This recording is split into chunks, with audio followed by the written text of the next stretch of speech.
মঙ্গলবার সকালে রাশিয়ার মস্কোয় এক সহকারীকে নিয়ে নিজের আবাসিক ভবন থেকে বের হচ্ছিলেন রুশ পারমাণবিক, জৈবিক এবং রাসায়নিক সুরক্ষা বাহিনীর প্রধান লেফটেন্যান্ট জেনারেল ইগর কিরিলোভ। গাড়িতে উঠবেন ঠিক আগ মুহূর্তে আচমকা এক বিস্ফোরণ। ঘটনাস্থলেই সহকারী সহ নিহত রুশ প্রতিরক্ষা বিভাগের এই হাই প্রোফাইল জেনারেল।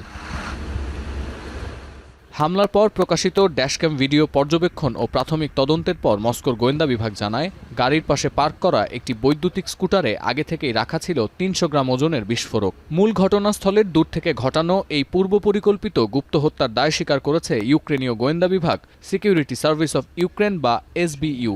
এমনকি এই গুপ্ত হত্যার আগের দিন টেলিগ্রাম পোস্টে কিয়েভের সিকিউরিটি সার্ভিস দাবি করে, নিষিদ্ধ রাসায়নিক অস্ত্র ব্যবহার করে ইউক্রেনীয় সেনাদের হত্যার পেছনে জেনারেল কিরিলোভ পরোক্ষভাবে জড়িত ছিলেন।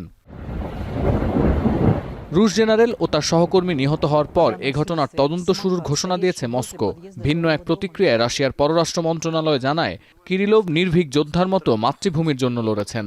আর কিয়েভকে হুঁশিয়ারি দিয়ে সাবেক রুশ প্রেসিডেন্ট ও সিকিউরিটি কাউন্সিলের ভারপ্রাপ্ত চেয়ারম্যান দিমিত্রি মেদভেদেভ বলেছেন, এই হত্যাকাণ্ডের চরম প্রতিশোধ নেবে মস্কো। Сегодня в результате теракта погиб наш коллега и наш товарищ Игорь Анатольевич Кириллов. Он был военачальником, преданным и своему долгу и присяге. রুশ গণমাধ্যম আরটির তথ্য বলছে, ক্রেমলিনের ধারণাই ছিল না ইউক্রেন এমন পরিকল্পিত গুপ্ত হামলা চালাতে পারে। ইউক্রেনীয় সংবাদ সংস্থার দাবি, মস্কো কিয়েভের ওপর আগ্রাসন শুরুর পর এই প্রথম হাই প্রোফাইল কোনো সেনা কর্মকর্তাকে সরানোর পরিকল্পনা সফলভাবে বাস্তবায়িত করল জেলেনস্কির গোয়েন্দা বিভাগ। আর নিরাপত্তা বিশ্লেষকরা বলছেন, কুর্স্কের সাফল্যের পর রুশ ভূখণ্ডে গুপ্ত হামলা চালিয়ে রাশিয়া সহ পুরো পৃথিবীকে একটি স্পষ্ট বার্তা দিতে সক্ষম হয়েছে কিয়েভ। যুদ্ধের পরিণতি নিয়ে রুশ প্রেসিডেন্ট পুতিন যে আত্মবিশ্বাস দেখাচ্ছেন, এই হামলার পর তার টনক নড়বে। Message sent by Ukraine to Russia and the whole world, and the message is that we can do it. We can assassinate senior important figures within the Russian political and military establishment just 4 miles east of the Kremlin.